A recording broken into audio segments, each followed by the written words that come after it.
చాలా మందికి ఏమైపోయిందంటే ధనరాజ్ డైరెక్షన్ చేసేస్తున్నాడు. హ్మ్. లేదా సముద్రగాని గారు కొడుగ్గా చేసేస్తున్నాడు. ఇంకా క్యారెక్టర్లు చేయడేమో. అదొకటి. మనమే ఫిక్స్ అయిపోతాం ఇక్కడ. అంతే. అది చేయడేమో. మనం అడుగుదామని కూడా ఉండదు.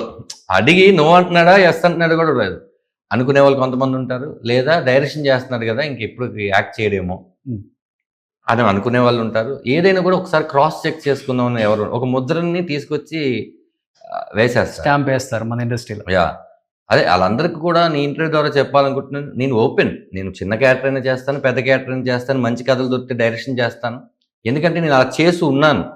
నేను ప్రొడ్యూస్ చేశాను. నేను 'జబర్దస్త్' అనే టీవీ షోలు చేశాను. నేను 'బిగ్ బాస్' లాంటి సోషల్ ప్లాట్‌ఫార్మ్ రియాలిటీ షోకి వెళ్ళాను. నేను ఇప్పుడు డైరెక్షన్ చేశాను. 'పిల్ల జమీందారు'లో ఒక డైలాగ్ ఉంటది. నేను చిన్నప్పుడు ఇప్పుడు హార్లిక్స్‌తో, పారలిక్స్‌తో తాగాను. ఇప్పుడు మందు నా దృష్టిలో 2 ఒకటే. ఓకే. అది మర్చిపోయాను, ఇది మర్చిపోయాను అన్నట్టు. ప్రతిదీ నేను ఇక్కడే రూపం మార్చుకుంటూ తిరుగుతున్నాను తప్ప నేను ఇంకో ఫీల్డ్‌లోకి ఎళ్ళలేదు.